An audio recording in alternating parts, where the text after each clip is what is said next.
All right, the first thing you gotta do, which is the easy part, is take the gas tank and the seat off. And the spot to check valves is gonna be these inspection covers right here. There's one on each side. All four of these are 10 millimeter. And before you do this, it's a good idea to have a new pair of O-rings. I've seen a lot of people do it without replacing these, but they're just a couple bucks. And this is an 05, so it's 19 years old.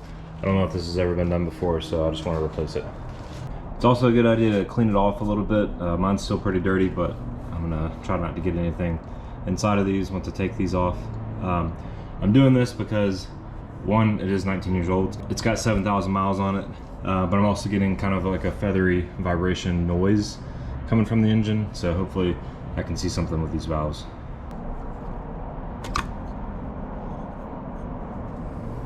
If you've never checked valve clearance on an engine before, what we're going to be measuring is basically the gap between the rocker right here and the valve right underneath it. So I'll go ahead and take the other cover off, and I'm going to put the engine at top dead center so that both the intake and exhaust sides are free. So to turn the engine over, you have to take off this cover right here, which apparently is pretty tight. It's a 10 millimeter hex head or Allen key that fits here. Oh, mine is super loose. So apparently a lot of people have trouble with getting this one loose, and they end up getting like a warp 9 replacement to go in here. This one came off pretty easily. There is another O-ring in here that if you want to replace it, it's probably a good idea. And the reason you're opening this up is this is where you're going to see the top dead center mark as you're turning it from here. This in here is a 17 millimeter that you're going to use to turn it over. Rotate it counterclockwise. People say you should remove the spark plugs to make it easier to turn, but it's fine just like this. You just gotta go a little slow. Not sure if the camera will show it or not, but there's the T and the line right there. So we're at top dead center. Alright, call me a hypocrite, but I did go ahead and remove a spark plug. It's not that it makes it easier to turn, it's that it makes it easier to get stopped on top dead center when you're on the compression stroke. If you don't have the spark plug removed, as you're turning the engine, it'll kind of go on its own past top dead center on compression. But now I have both the intake and exhaust. You can hear a little bit. There's a little gap there. And you can hear it clicking there too. But that little movement right there is what we got to measure. All right, now per the manual, these are the valve clearances we're looking for right here. 0.08 to 0.13 millimeters on intake, and 0.17 to 0.22 on exhaust. It's also 0.003 to 0.005 inches, or 0.007 to 0.009 inches for the exhaust. I messed this up a couple minutes ago, so now it's a good time to readjust it. I was reading millimeters instead of inches, so I got to tighten this down. The intake valves right here and the exhaust valves both have a pretty tight tolerance. Intake, we're looking for 0.003 to 0.005 inches. So get yourself a set of feeler gauges. They make some that are bent that make it a little bit easier, but I've just been sliding these in and out. So right now, what you do is you find the gap, slide this in. This is gonna be way too loose. And this is 0.005, so I want this one to not go in, but my 0.004 to slide in pretty easily.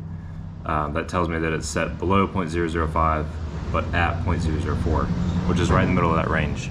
So this slides in and out really easily, so that means I need to tighten it up. Tightening and loosening is gonna be pretty much the same procedure. You can get yourself one of these specialty tools like this. This is a universal valve adjuster for a motorcycle.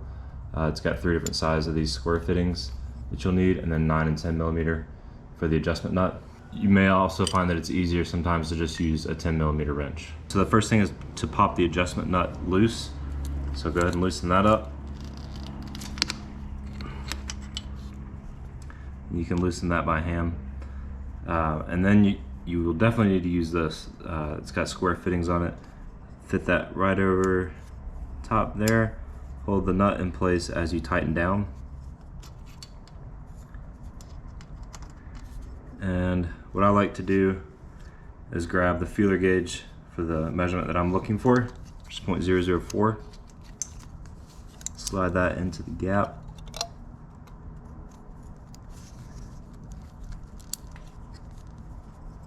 So I already tightened it down too much. So loosen it up, slide it in there, And I'll just sit here sliding it while I'm tightening it down, and when it gets hard to slide, I'll take it out and be done. So right here is pretty good. I'm going to check and make sure that the .005 feeler gauge doesn't fit in. And it looks like we're good to go. It's not going to fit in there. So while holding this one in place, finger tight the adjustment nut, and now I'm going to hold this right where it's at while I tighten down the adjustment nut. And then of course, before you say you're done, just double check. So make sure the .004 slides in there. It does. And .005 fits in there right now. I don't want to risk it, so I'm going to loosen this again, tighten it back down, and try it again. But you get the picture. That's what you're doing for all 4 of these. And again, the gap here on the intake is .003 to .005 inches.